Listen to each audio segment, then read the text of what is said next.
right, good morning, everyone. It's great to have a nice big group because we're excited about what we have to share today. My name is Jennifer Herrera. They call me Dr. J. I'm the superintendent and co-founder with my husband of Tucson International Academies. They are 4 schools, kindergarten through 12th grade, offered in the same school. And we use the age differences to teach kind of etiquette. We don't think schools should be a place where kids fight and act up and have wars about how they dress. So we have a multi-age type of setting. We have 24 years of our public school being open, and that means we have a contract with the state, our government of Arizona. And we also just recently are releasing a private version of the same school that will be global. And we're launching it actually through Mr. Jim and Mr. Lloyd in January. So we're very excited about that. It's a virtual school. Our 4 schools, 3 are in person, 1 is virtual. And that has really helped us. Ever since COVID, families have been somewhat in crisis. They're working 2 or 3 jobs still to catch up from 5 years ago. So they're having trouble getting their kids to school. They're having trouble making things on a schedule. And so the virtual academy assists for those weeks when someone got sick or the car broke down, and they can continue their learning online. So we have everything synchronized in our schools. The biggest thing that I like about our schools is that 100% of our graduates will be accepted to 2 or more colleges. Because we don't believe school is just for the sake of school. We believe it is preparatory. It is also meant to be life skill building. So we have project-oriented work, we have a lot of clubs, we have a lot of real-life experiences for them. And 100% of our kids that graduate get accepted to 2 or more colleges, and we help them with that transition. Even when they finish their degrees, we also offer transition from college graduation to the workforce.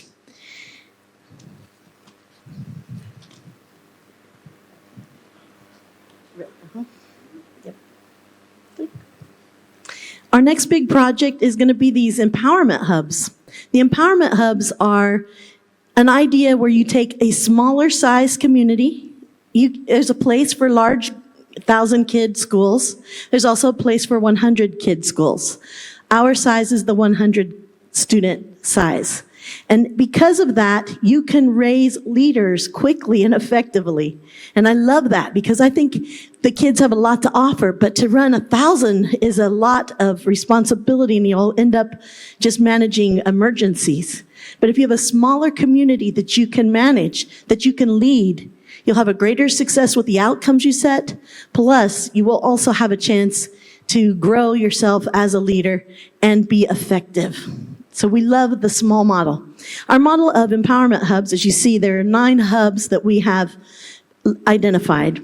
And they are centered around school, of course, that's my expertise. But then we want to have a wellness component, because if you're not healthy, it doesn't matter what you know, correct? If you are not healthy, you are not going to be able to do much with all that knowledge. Entrepreneurship, the days of thinking, I'll just go to work for IBM or Google or whoever and stay there forever, that's over. Kids the next generations will have 7 to 15 different jobs. Pensions, they come and go, as we have found out over the years. So the idea of school has to be flexible, mobile, has to be pertinent and relevant. We have to always be learning, because we cannot predict the future, yet we can be ready. And that's what we try to instill in our students. In these empowerment hubs, we're looking to start them all over the world, because different places need a place where they can get food, a place where they can publish. Oh, I didn't finish saying the hubs. The different hubs are available for you to look at. But I will point out the micro ranch. That's gardening and animals. With all the fast food, especially in America, we have a lot of disillusioned kids who don't know that a hot dog is perhaps a pig, and that a hamburger is perhaps a cow. I don't know what they think it is, but they have lost that connection with where does food come from. Vegetation, growing vegetables. If they saw a broccoli plant, I don't know if they could locate where the broccoli actually was. They might cut or try to eat the wrong part. It's a very big learning gap because we are in the fast food era and we are in the microwave also, where it's quick and it's now. And so for us to help them connect with that, a micro ranch hub is pretty essential. Fine arts, sports, and travel and culture are fun.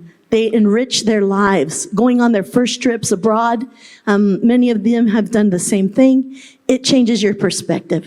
It changes your life when you're seeing iconic places you've only seen on TV, but there you are in person. That is revelational.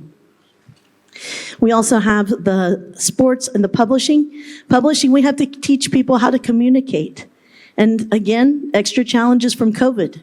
We have our phones. It's great to use phones. I use my phone a lot. But I also know how to talk, and I want my students to know how to talk, how to speak, how to present, how to share in a meaningful but friendly way. Those are our goals that we have. So in the hubs, it's like creating a small community with many things and opportunities available for whomever in the community wants to participate. And we like the idea. We have a version of it right now at our school. And all of these that are on stage are our leadership staff. We are one team. We work together every day. And we have worked together for a long time. We have 24 years of being a school. And with all of you, let's see, some of them I've known since they were students in our school, 2 of them in the middle. And the others have come to us from the Philippines for 5 years and from Netherlands for, 9 years, 7 years, something like that. And Mr. Barola, 4 years. It's been a lot of fun. But over the time of knowing one another deeply, we have come to our convictions and we understand what we value and what we want to see in the future. And we have the power to create it because we can work together as a team to make it happen. And that's why we're here today. Our most recent output, as we look towards the empowerment hubs, we're like, well, we are, I'm too old. I'm not going to run all of them. No way. I am not going to do that. But what I could do is I could raise leaders, younger people who want to initiate some change in their community, in the village concept we just heard about. Taking a small number of people who do want to change. Everybody doesn't have to participate. Everybody doesn't have to like the idea.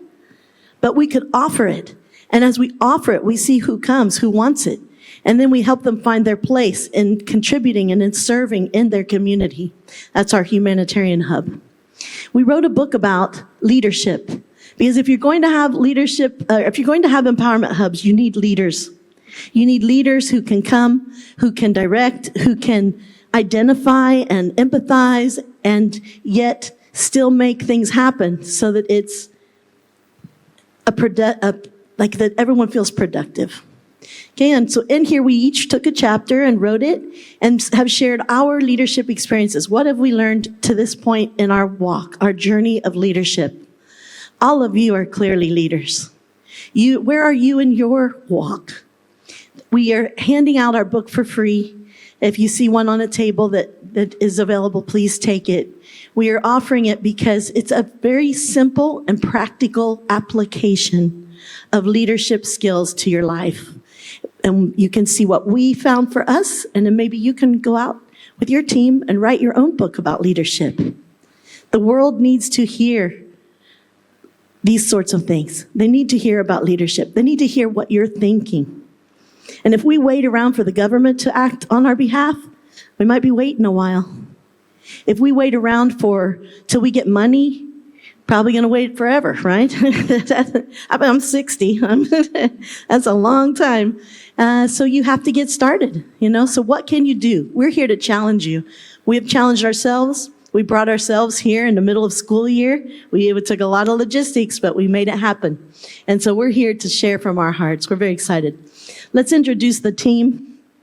We have, of course, my husband, my co-founder of the schools, Wences Herrera. Hello, good morning, everyone.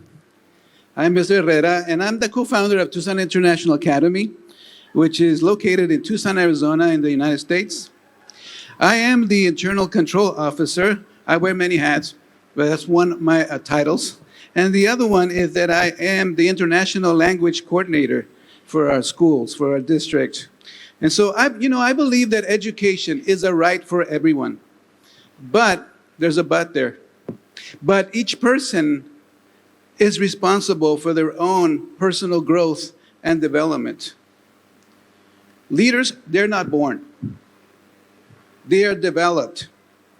As long as they get the right tools, have skills modeled for them, and are given plenty of opportunities. You see, the scope of their leadership may vary, but they can be developed. Thank you. Now I direct it to Mr. Lloyd here. Good morning, everyone. I'm Lloyd Pio Apsai. I'm a high school science and math teacher in Tucson International Academy. I'm also a student council moderator and also a cultural exchange ambassador. Over the past 10 years, I've had the privilege of teaching in the Philippines, Thailand, and now the United States. These diverse experiences have shown me one consistent truth. Kids thrive when they are given intentional space to grow. And that is exactly what empowerment hubs provide. Later, for our discussion, I will be talking about how I have seen math, science, and even student government ignite a leadership spark in my students. Thank you. We have here Mr. Jem Herald Deliarte. Good morning, ladies and gentlemen. I'm Jem Deliarte, and I'm a principal at Tucson International Academy, and I'm also a cultural exchange coordinator and as well the director of the Stars of Broadway Performing Arts Hub and a member of the Tucson International Academy District Executive Leadership Team based in Tucson, Arizona, United States. And my leadership journey began in the hinterlands of the Philippines and has taken me across Japan, Thailand, and now in the United States. Over time, I've learned that leadership isn't about titles or power. It's about trust, inclusion, and the courage to create spaces that everybody can thrive and grow, especially our students. Today, I'll be sharing insights on how I led across borders, my journey of trust, culture, and resolute service, and how I influence my students to become student leaders themselves as well. Thank you. Buenos días. Me llamo Rubina Herrera Espeta. I am known as a legacy student at Tucson International Academy. What does that mean? It means that I was a student with TIA since grades kinder all the way through 12th grade. I have a Bachelor of Science in Elementary Education from Grand Canyon University in Phoenix, Arizona. And I have taught 2nd, 3rd grade, 5th and 6th grade, now currently teaching Spanish across all grade levels at TIA. As a Spanish teacher, I believe in teaching to a diversity of students to bring awareness of cultural appreciation. I am looking forward to speaking about how Spanish class helps students develop cultural leadership. Thank you. Good morning, everyone. I am Monique Cañas. I too went to TIA from 3rd grade to 12th grade. And now I am the kinder and 1st grade teacher at one of the 4 campuses. I have a Bachelor's of Science in Early Childhood Education from Grand Canyon University in Arizona. I am excited to share how, even in kinder and 1st grade, they can become leaders. Thank you. Good morning, everyone. Goedemorgen or goedemorgen. A little segue before I start. The 2 gentlemen that were here this morning, they tried to pronounce the word Groningen, and they said it was to clear their phlegm, and I had a little chuckle, and I was pretty impressed that they could put that word together. As you probably then can hear, I am a native from the country they were talking about. My professional journey started about 40 years ago. I have an MBA in business with a concentration of accounting, and I would never thought I would be sitting here in front of all of you talking about education. Throughout that time of my 40 years in the profession of either in the military or in education, the principles of selfless service have defined not only how I work, but also who I am. I have consistently aimed to serve others, support my teams, and contribute to a greater cause than myself. Not for the recognition, but because it aligns with my personal values and purpose. I would like to take you on a journey about selfless service. When we come back for the second round, I would like to pass the mic to my esteemed colleague. Good morning. It is an honor and a privilege to be with all these dedicated educators in this room. My name is Andres Andy Barola. I'm the operations manager of Tucson International Academy. As Dr. J said, I've been with the organization 4 years, but prior to that, I have 23 years in education, starting as a counselor intern, a classroom teacher, pseudo administrator, coordinator, and then finally a principal on a Native American reservation. Then coming back from the reservation as a dean and a curriculum service provider, and now working happily at Tucson International Academy. When I started my journey, I thought of a quote by a famous soccer player, Pelé, from the country of Brazil. Success is no accident. It is hard work, perseverance, learning, studying, sacrifice, and most of all, love of what you are doing. And I've never felt that I worked, that old cliche, since I've been in education. It's been a labor of love. It is a calling, it's a vocation, and I look forward to explaining that a little bit more with you. Thank you. Right. Dr. J? Excellent. All right, that is our leadership team for Tucson International Academy, but also for these future empowerment hubs. We have 4 schools, so different ones of them are principals of different areas. Different ones of them run different programs, and a lot of them, the older ones, we that are older, have done everything. We've taught, we've been principal, we're now superintendent, we're doing different things. So what I also want to point out is retaining teachers. It's really, we've found it very, very helpful to offer promotion from within the organization. It's a little tricky because if your partner teacher doesn't get promoted and you do, but we facilitate a culture that celebrates people's growth, and we assure everyone, whatever your goal is, you will hit it eventually. No one's against you. And we have found that to be extremely successful. We've received many accolades from the government who has released us to do schools for not having much teacher turnover. It's a very positive place. Last year we had 0 teachers leave. It was a very kind of fun year because this year the training just went up because we've already been trained how to work our systems, and we've already seen some of the progress. And so now we're just able to build on that this year. And it's a very rewarding year. This team as well, as you see, is multi-age. I think there's something of value there. Yes, you need to get with your generation sometimes just to hack out how are you going to reach that group, and maybe those your same age are better at figuring that out. But the diversity of the ages of the staff is like worth $1 million. It's worth everything to include everybody. And to have the young ones here, and then the medium ones, and then the older ones, is great because we're all in a process of developing personal leadership. We're leading ourselves, we're leading our families, we're leading our schools, and we're all in different places, yet together we make a pretty awesome team that can get anything done. We have a saying, it says, make it happen. It's like if somebody says, we need this, but it looks like impossible, we say, make it happen. And I can't tell you how many times they come together and they make it happen because they know each other, they know the strengths and weaknesses of each other, they respect each other, and it is always finished to the highest level. So I'm very proud of them. So now we're going to go, they each have a 3 to 5 minute, I guess you could call it a speech, that they're going to give about their particular role of leadership development and with how it pertains to our empowerment hubs. So we're starting with Mr. Lloyd Epsey.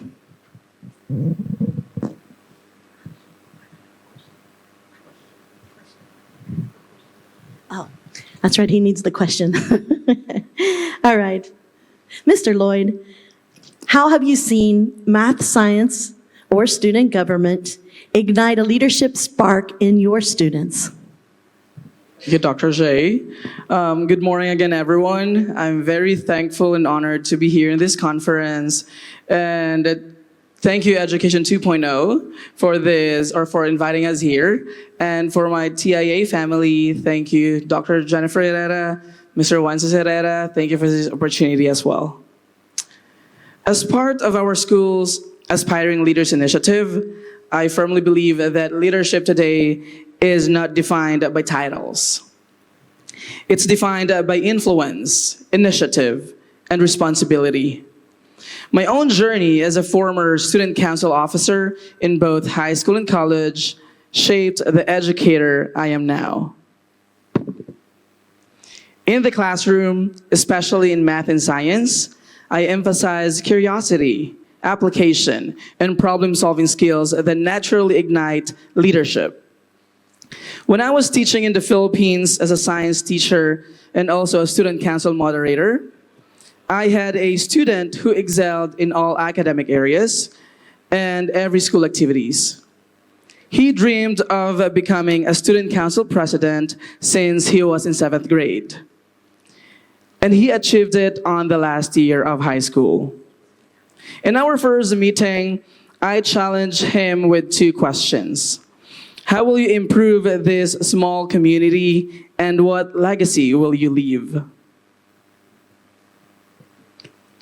By the next meeting, he and his team presented a fundraising and legacy project, completing a covered court and installing safety nets to make space safer and more functional for students. They planned it, budgeted it, and executed it. And it became a lasting contribution to the school. Today, the same student is the CEO of his own advertising company and marketing company called Dobo, with over 30 employees in the Philippines. As his former teacher, the signs were always there. When students are trusted to make real decisions, are given constructive feedback, and allowed to learn through action, then leadership naturally emerges. And in our increasingly interconnected world, cultural intelligence is now just as essential as digital literacy. Effective leaders must navigate multicultural spaces with respect, awareness, and empathy. That is the spark we aim to ignite. Leaders who are capable, compassionate, and globally minded. So what will be the role of the empowerment hubs in igniting this leadership? Empowerment hubs are not simply after-school programs. They are structured environments where the students can develop real-world skills such as leadership, collaboration, cultural awareness, and problem solving. In these hubs, students take ownership of their ideas, their voices, and their learning. I have seen students who hesitated to participate become confident leaders through guided mentorship and meaningful projects. Empowerment hubs bridge the gap between classroom learning and the real-world application, allowing students to see their potential beyond traditional academics. As educators, our role is to create spaces where students feel empowered to explore who they are and who they can become. It is through platforms like Empowerment Hubs that we witness their transformation, from passive learners to active, engaged, and future-ready individuals. I'm Lloyd Absai, and that is my leadership journey. Thank you. Thank you, Mr. Lloyd, for that inspiring message. I completely agree. Leadership grows when students are trusted, guided, and given real opportunities.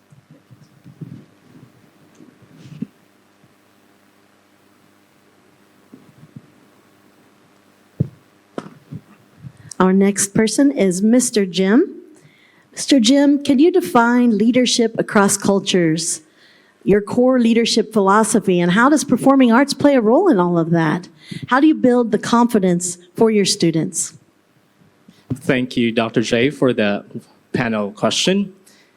And good morning once again, ladies and gentlemen. How I define leadership across cultures and how I use it to impact my students to lead beyond borders. Let me share to you my background first. I grew up in a family of educators. My parents exposed me to various angles of education and real-life situation where I thrived to further my education. When I was in elementary and high school, I used to walk 6 to 7 kilometers every day, walking to attend school, as I live in a rural area in the Philippines. No electricity, no transportation, no convenience stores to buy school supplies. It's in the middle of nowhere. It's in the middle of mountain ranges in the Philippines, where it is surrounded by rivers. I realized that my family or childhood background taught me resilience and grit. And I use this story to influence my students to appreciate and take advantage of everything that they have, no matter where I go. When I taught in Japan, when I taught in Thailand, and now in the United States, I use this background to have an appeal for them to take advantage of their education, which is solely provided to them all the time. They don't have to, especially in the United States, they don't have to pay for their tuition fees. They don't have to buy their materials because everything is given in school. In our school district, we have national lunch program, which is headed by Mr. Barola. All of our students are 100% breakfast and lunch free. We provided it to them. And so having this background, I taught my students to appreciate and be grateful for what they have.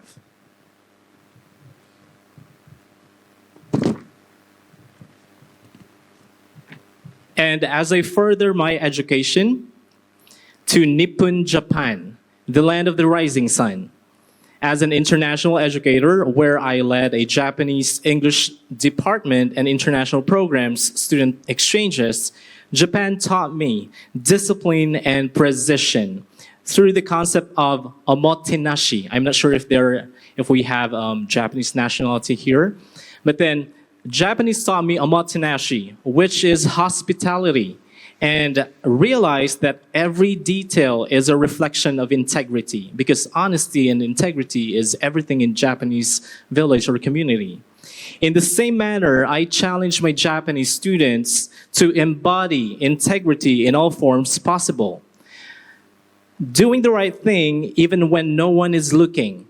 And for example, when you go to Japan, I used to work in Japan in Kyushu Island in Miyazaki Prefecture.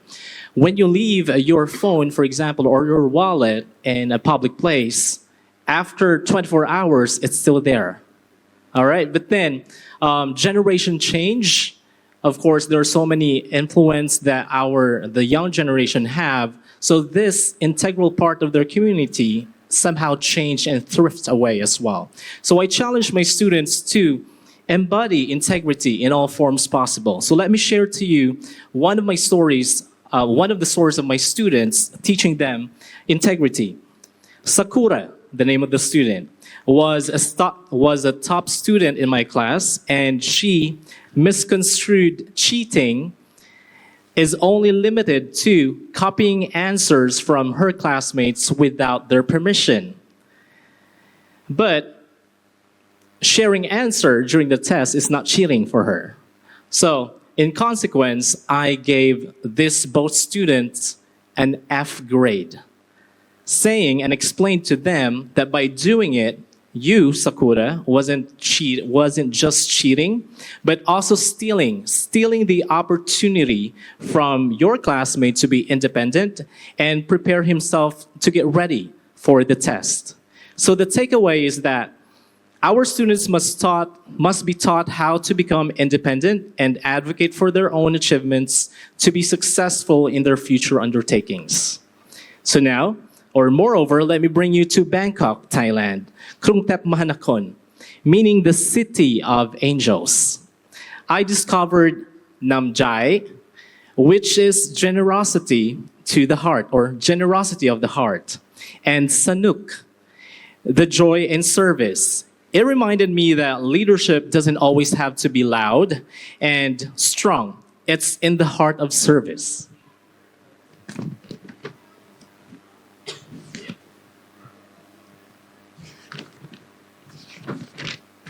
And currently, I'm in United States, and I led boldly and innovatively, especially through the programs that celebrate cultural diversity and empowering students to become young leaders. And across these four nations, Philippines, Japan, Thailand, and United States, I found that culture may differ, but the foundation of leadership remains constant. It's trust, empathy, and innovation. I show up consistently, honor diverse voices of my co-leaders, of my students, and ground decisions in integrity. Cultural leadership isn't about changing who I am. I'm a Filipino. That's my Filipino heritage. And it's all about adapting how I serve.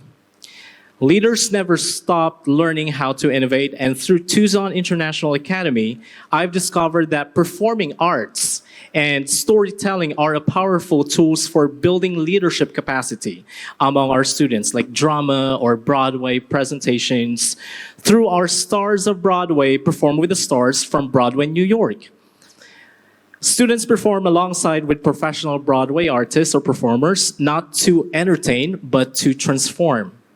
I've witnessed a shy student, uncertain student of mine, find their confidence under a spotlight that's leadership in motion, the kind that begins as a whisper and ends as a roar. The Performing Arts Hub teaches more than performance. It teaches resilience, discipline, and self-advocacy. These are the same skills our students will carry into their future careers. And to my fellow leaders here in this room, our call to action is that wherever we are in the world, leadership begins where ego ends and service begins. Let's ask ourselves, how can we adapt our leadership across cultures without losing who we are? What legacy will our leadership leave, not just in results, but in the lives of whom we serve? Because leadership isn't about commanding others. It's empowering others to become leaders as well. In closing, I'm Jem Del Llarte, an international educator from the 7,641 islands of the Philippines to the Japanese corporate boardrooms, Bangkok classrooms, and United States stages. I choose to lead with trust, empathy, and creativity, and to continue building bridges where cultures meet, stories connect, and leadership takes root, and leading across borders. And once again, this is my leadership journey. Thank you.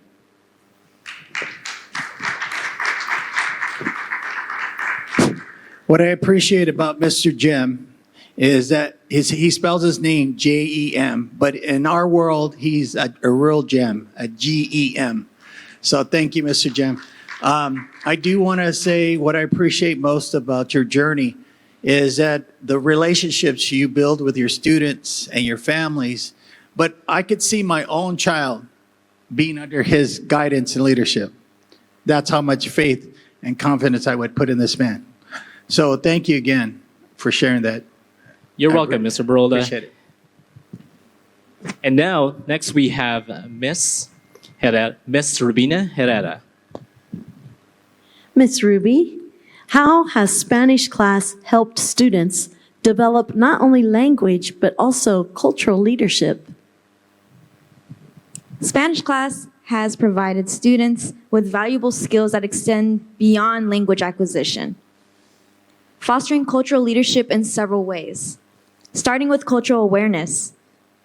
This is where students, they gain insights into diverse Spanish-speaking cultures, traditions, and histories, promoting empathy and understanding. This awareness is essential for effective leadership in a globalized world. Second is communication skills.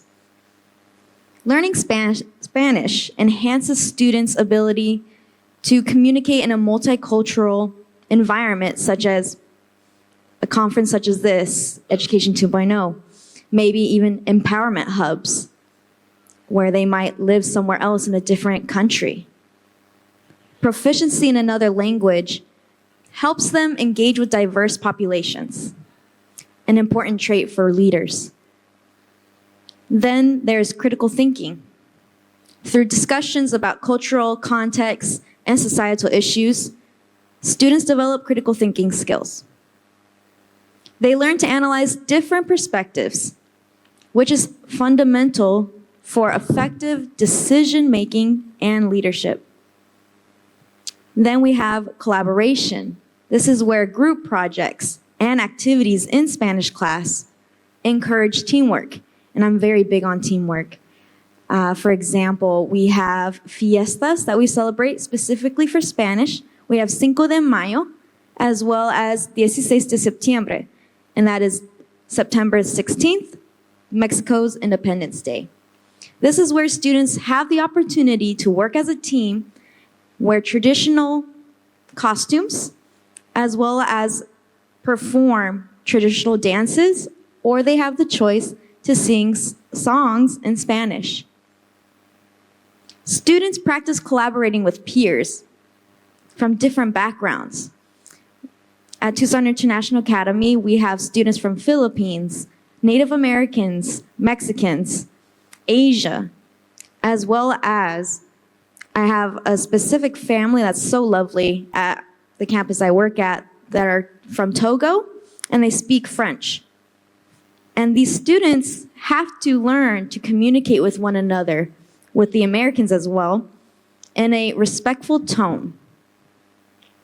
So this prepares them for future leadership roles where collaboration is key, especially if they want to become business owners one day. Lastly is confidence. As students become more fluent in Spanish, they gain confidence in their ability to express themselves and connect with others. This self-assuredness is crucial for any leader. In summary, Spanish class not only equips students with language skills, but also cultivates a sense of cultural leadership, empowering them to navigate and influence in a diverse world. My name is Rubina Herrera Speta, and this is my continuation of my leadership journey. Thank you.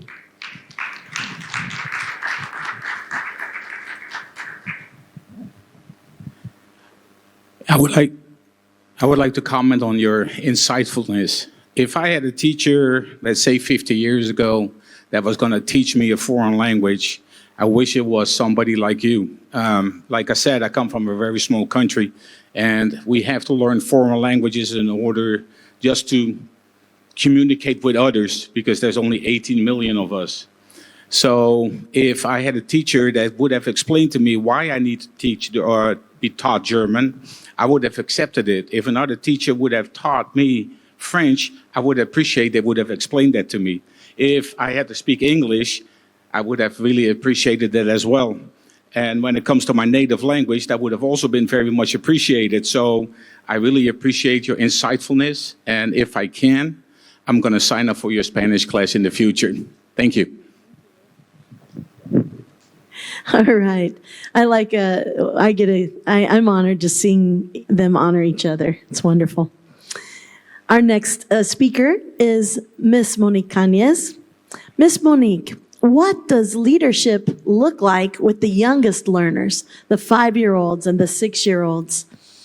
And how do you foster leadership development in that young of a student? Thank you, Dr. J. When we talk about leadership, we often imagine adults making big decisions, running organizations, or guiding teams. But true leadership begins long before adulthood. It begins in childhood, when a student first realizes, I can make a difference. At 5 and 6 years old, children are incredibly observant. They watch how we treat one another. They listen to how we solve problems. They notice when someone is left out, when things feel unfair, and when kindness makes a situation better. These early observations become the foundation of who they will become.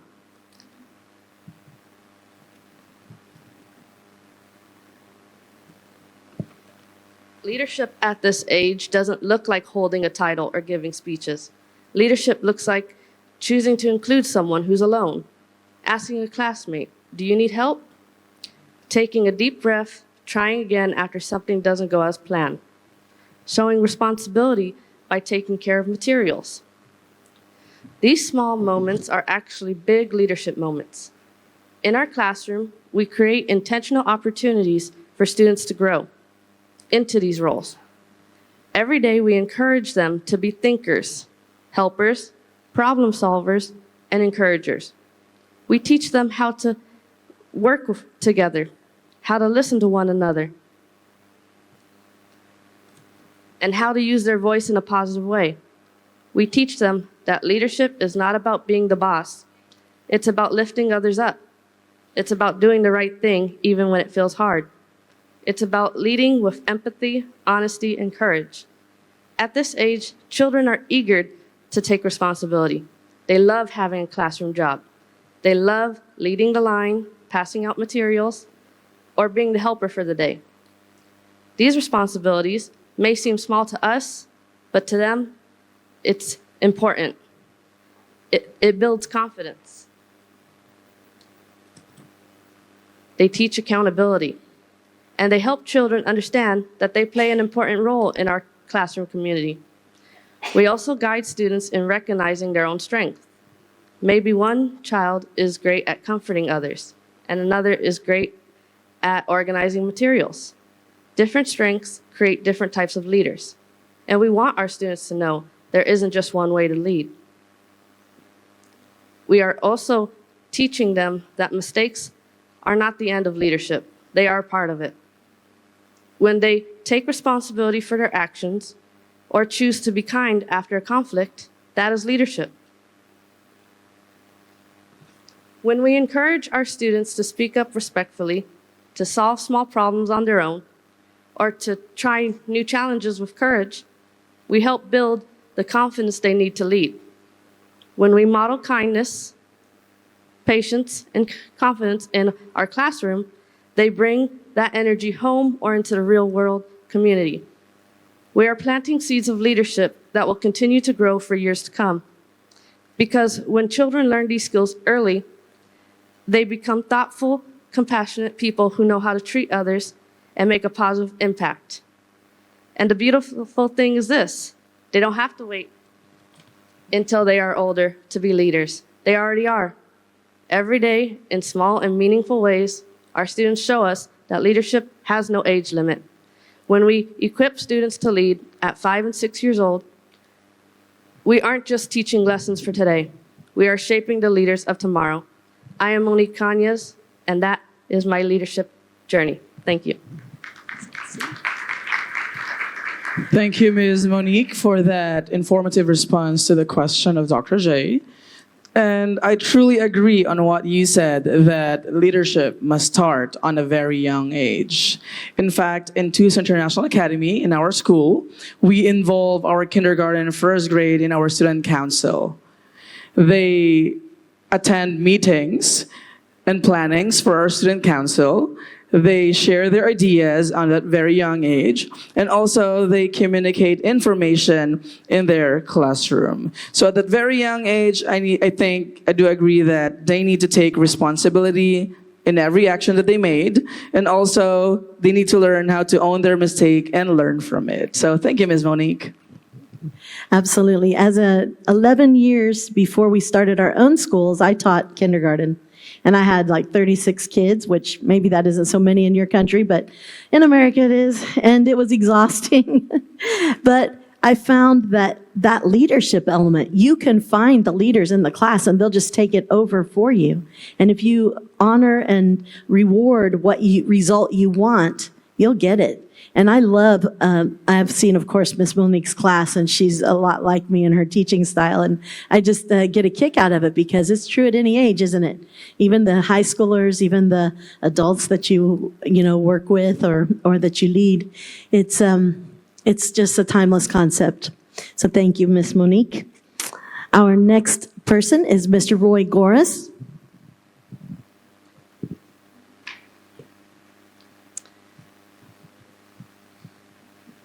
My notes just moved on me.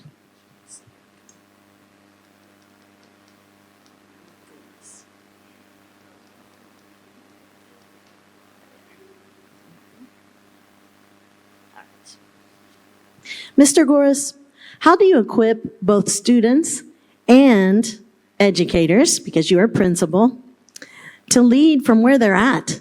We're all at different stages and levels of growth, and how do you handle that?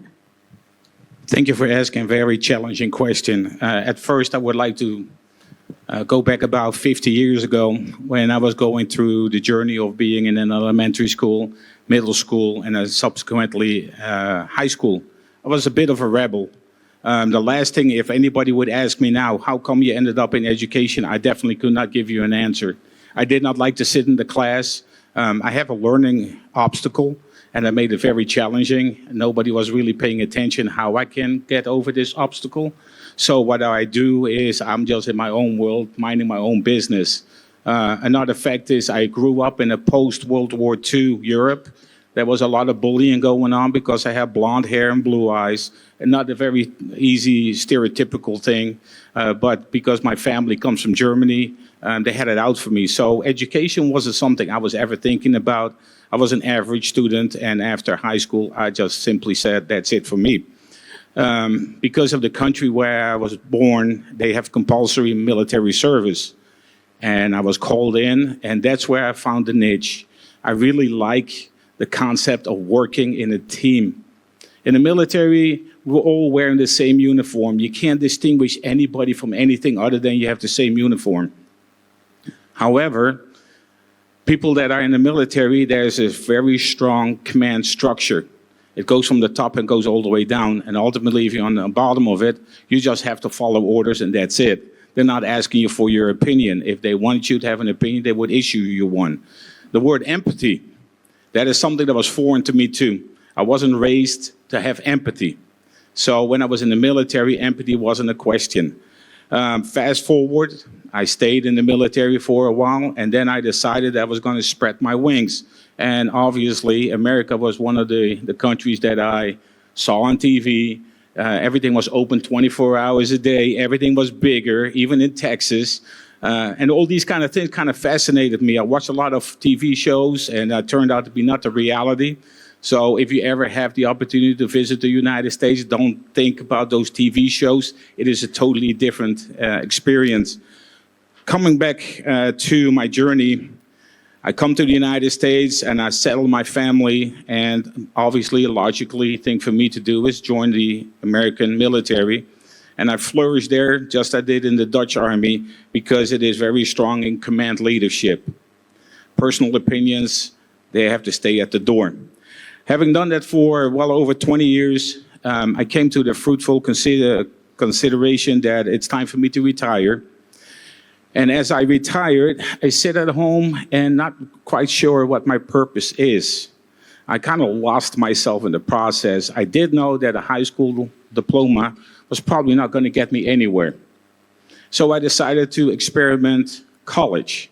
I started off with an associate's degree, see if that was going to work for me. And after 2 years, I successfully graduated with an associate's. I got the learning bug. I got a bachelor's. I got an MBA. And on and off, I'm working on my PhD. So for me, it is a personal achievement. And my career so far to date is about selfless service. Being in the military, you serve a greater purpose. It is not about you. It is about the greater good of your country. When I transitioned to education, it is not about me. Actually, as a principal or a high school teacher that I was before that, it got nothing to do with me. It is about serving those that are in need of guidance, in need of education, because they are going to be the next great generation, the one that has to kind of take care of me.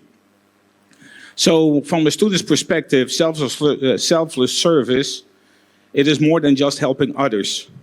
You care. Not because you want a reward or you want attention. It is from the kindness of being a human being. A student who shows selfless service lends a hand to classmates who need help, shares notes, ideas, or supplies without expecting anything back, volunteers for school activities, As my esteemed colleague said, we have a student council. The students volunteer. They go out. In our case, we live in a land of plenty. However, that plenty can be very materialistic, so there's a lot of surplus. Rather than, as my colleague will talk about, the National School Lunch Program, the excess that we have, we're not throwing it away in the dumpster and let it go to rot. We actually are redistributing it to our community through our students. The students are our ambassadors. We have a lot of other things that we do. Out of the kindness of the students' hearts, they volunteer to help with the food bank. All these kind of things is because they are shown to be kind, to be part of our society and community in a better way. It thinks about good for the whole class or school, not just themselves. For this world to maybe move on to the next great thing, we need to be kinder. I think that is one of the things I experienced throughout my professional career. The selfless service helps create leadership because it builds the qualities people most likely are looking for. People will trust you. When you help others without expecting anything in return, people see you as genuine. And understand what people needs. In my humble opinion, those are all leadership skills and qualities. You definitely will lead by example. In many ways, action speaks louder than words. When you consistently help others, you show how others to behave, and they're more likely to follow your lead. So when I'm looking at the selfless service, I, as the principal, am just a person that has that looks out for the students and staff alike. If I empower them to take decisions, if I empower them to come up with new innovative ways of doing things, I am investing in them. They look good, and I look good. And when I look good, everybody else obviously looks good too. So I look at it from a whole different perspective. Many of my colleagues come from the education world from the get-go. I'm not one of those people, but I think that selfless service has taught me a lot of things.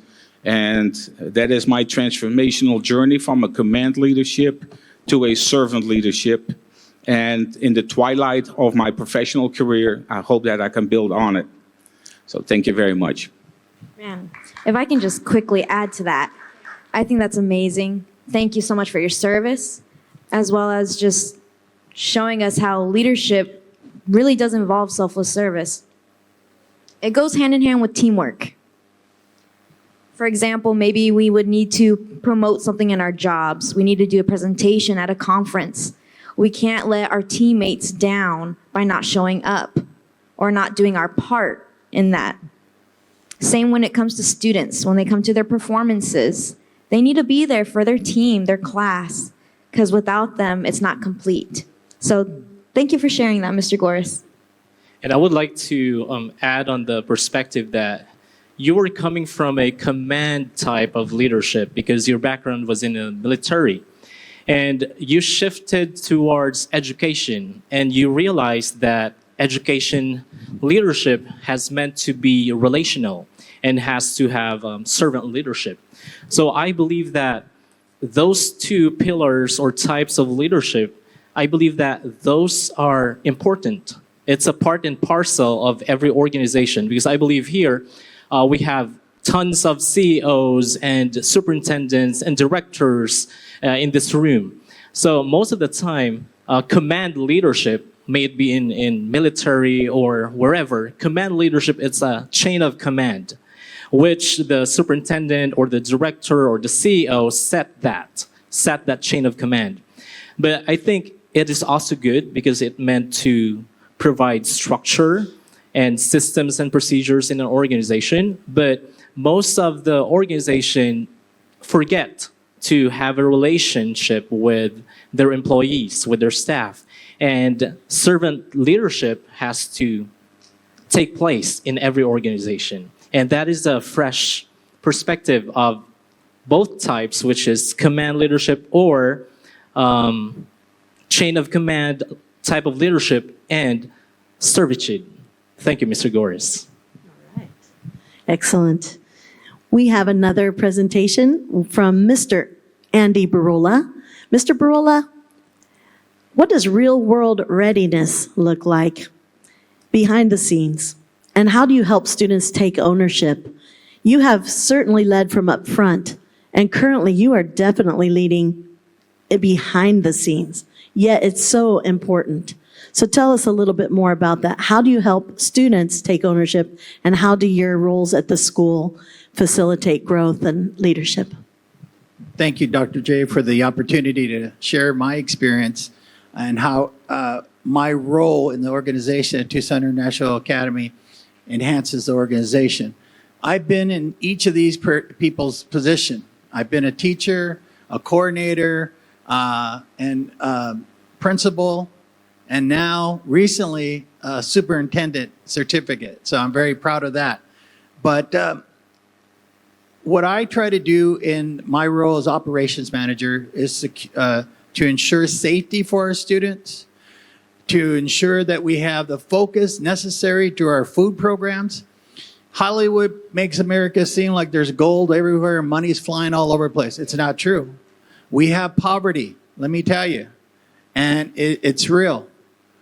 So to ensure that our students are prepared to learn, we make sure that there's adequate meals. I didn't say spectacular meals, adequate meals for nutrition so their little brains can grow.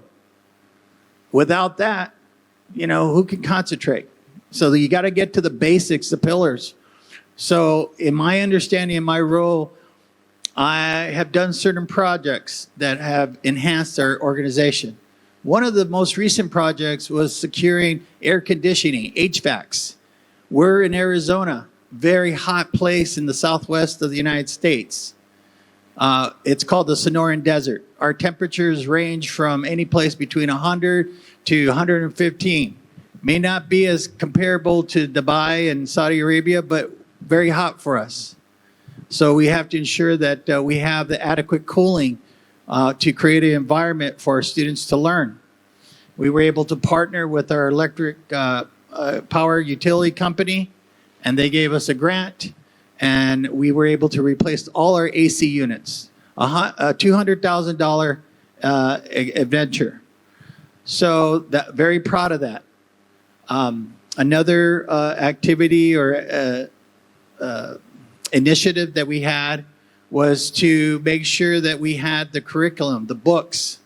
Well, we found that we had some waste. We had books lying around in sheds, and books in the heat do not go well together.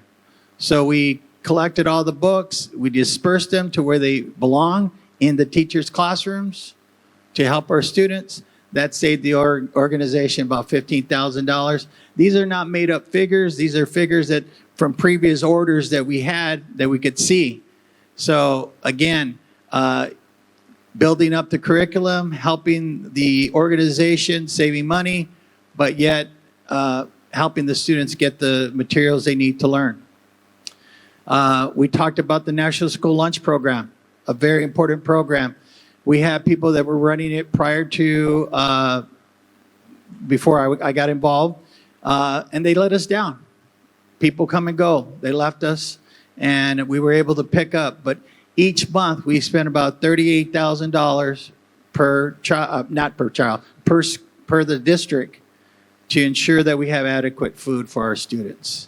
And we have to get reimbursements. If we don't, we could not possibly absorb that type of money monthly. Okay? And then the last thing I would say as a leader and having another initiative was grow our own program, Aspiring Leaders. Right here at this panel, we have 4 aspiring leaders that came from this program. Because Tucson International Academy has a certain culture, a perspective that we want to ensure and value, that we can enhance and share with the rest of the world with our hubs. But I would like to turn to one of our panelists that was a former, she is aspiring leader. Can you tell us a little bit about your experience as an aspiring leader, Ms. Rubina? Of course. So some other panelists before us was talking about how leadership gets you out your comfort zone, right? That's what Inspiring Leaders is all about. It's part of it. And doing this today is going out of my comfort zone, probably all of us, even for those who also have been up here possibly. It's just a nice little challenge that us leaders need to push ourselves to grow as professionals. And that can be different for you as well. It can be anything else. But this is just my personal journey, and it's just such an honor to be able to speak with you guys at such a young age. I am 27, and I'm truly honored to be up here speaking to you guys and listening to you as well. It's very informational, so thank you. And thank you, Mr. Barola, for this opportunity. Go ahead, Mr. Jeff. Thank you. Yes, and aspiring leadership is one of the core command of Dr. J in Tucson International Academy and Mr. Herrera through the leadership of Mr. Barola, that they are building leaders from within.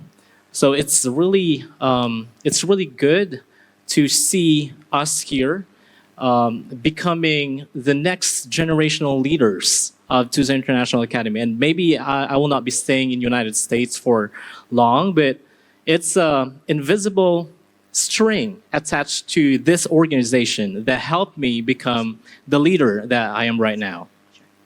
Thank you, Mr. Jim.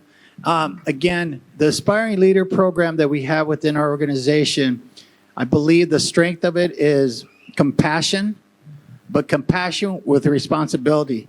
Because without their responsibility, accountability, you have enabling. We do not want to teach our leaders to be enablers. We do not want our teachers to enable the students. We want to respect with compassion and responsibility. And this is the type of experience that Tucson International Academy brings to the world now. If you want to be part of our hubs and take part, look at our books. But I started with this by the famous quote by the Brazilian soccer player, "Success is no accident. It is hard work, perseverance, learning, studying, sacrifice, and most of all, love of what you are doing."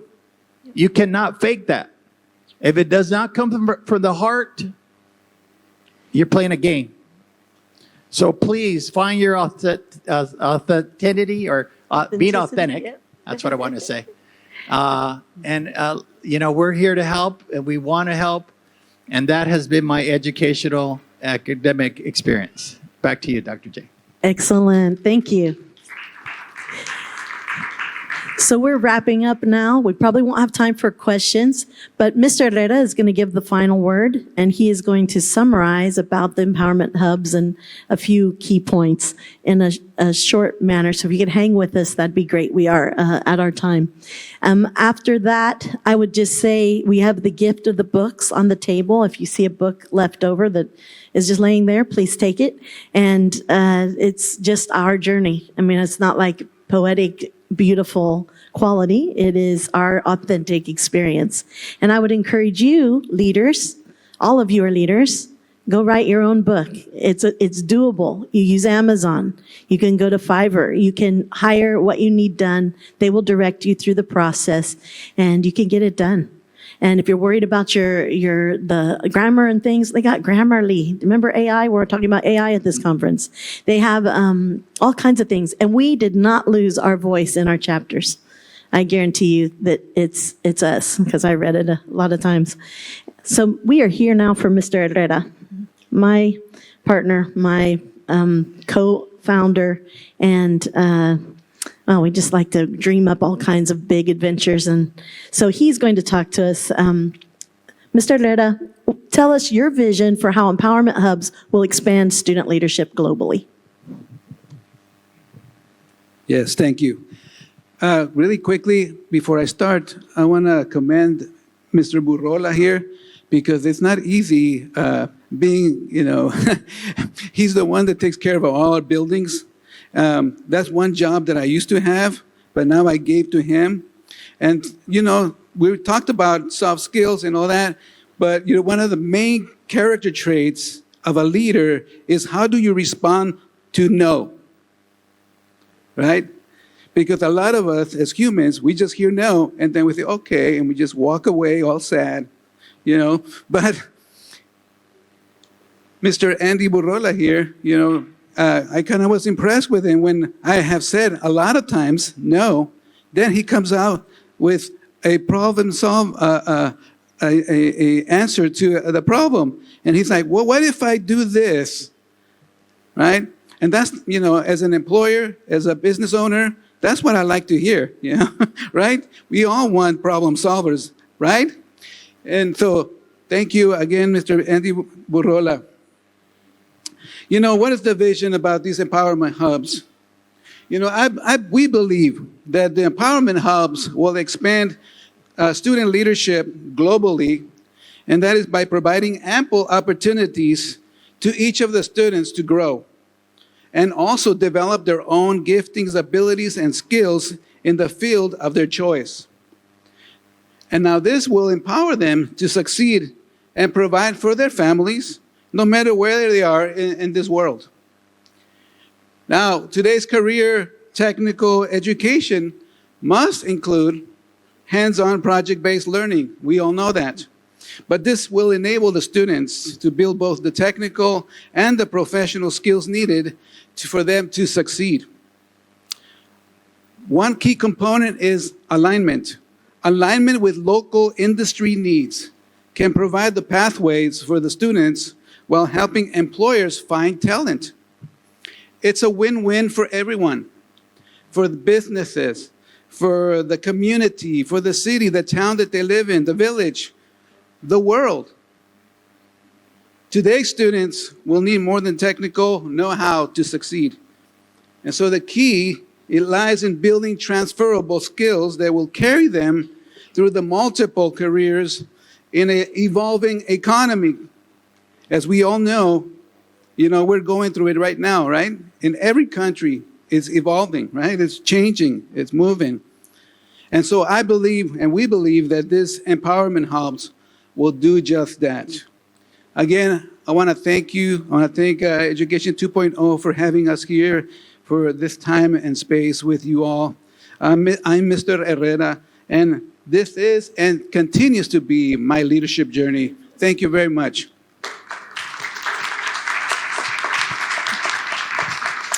That concludes our presentation. In the book, there's a couple of flyers.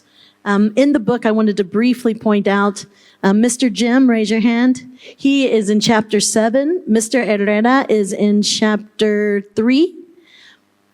Mr. Goras, raise your hand, is in chapter 5. And Mr. Burrola, chapter 6. And myself, I'm in chapter 8. And we are going to be offering online free leadership development.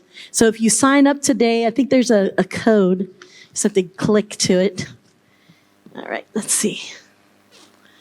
There's the code, and it says, sign up now for Empowerment Hub Leadership Training. We're not saying you have to commit to doing an Empowerment Hub, but whatever level of leadership you're at, these 3 exercises that we have planned, 3 different sessions, they each take about an hour, hour and a half.